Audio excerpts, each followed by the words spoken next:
Dalam rangka menyambut Pemilu Damai 2024 sekaligus merayakan Malam Pergantian Tahun 2023 ke 2024, LSM Forum Rakyat Peduli Bangsa Wan Negara Kalimantan Selatan bersama IP Wan Pemuda Islam Kalimantan Selatan menggelar acara doa bersama sekaligus hiburan dengan tema doa untuk Banua di Siring Bakantan Jalan Pierre Tandean, Banjarmasin Tengah, malam Senin 31 Desember 2023.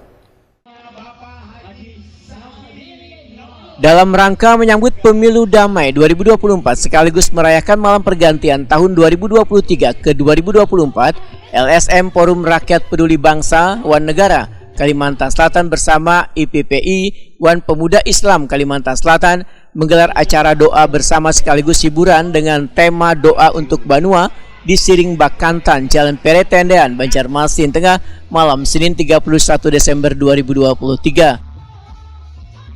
Beberapa artis dangdut Banua turut memeriahkan kegiatan yang digelar di Malam Pergantian Tahun. Ketua Purpeban Kalimantan Selatan Jinjaya Waitakuni Prima TV memandahkan pesta rakyat rutin dilaksanakan saban menyambut Malam Pergantian Tahun. Tujuannya supaya warga bisa menikmati tahun baru dengan penuh kemeriahan.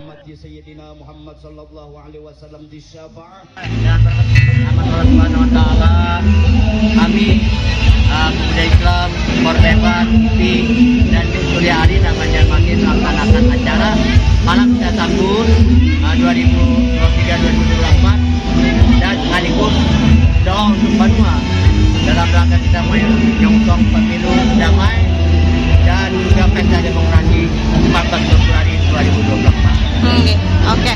Ini selain doa bersama ada pesta musik rakyat kah? Ini tujuannya sendiri apa nih? Ya, ini ada musik dari Surya Adi di malam menantikan pergantian tahun menghibur masyarakat Banjarmasin Tengah Kalimantan Selatan.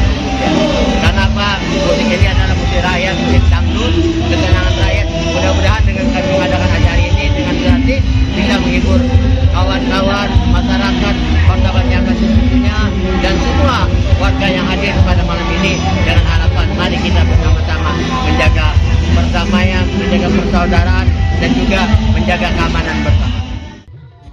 Maria, seorang warga dari Handil Bakti Batola, menyatakan sangat senang bisa menikmati hiburan wahai menyambut Malam Pergantian Tahun.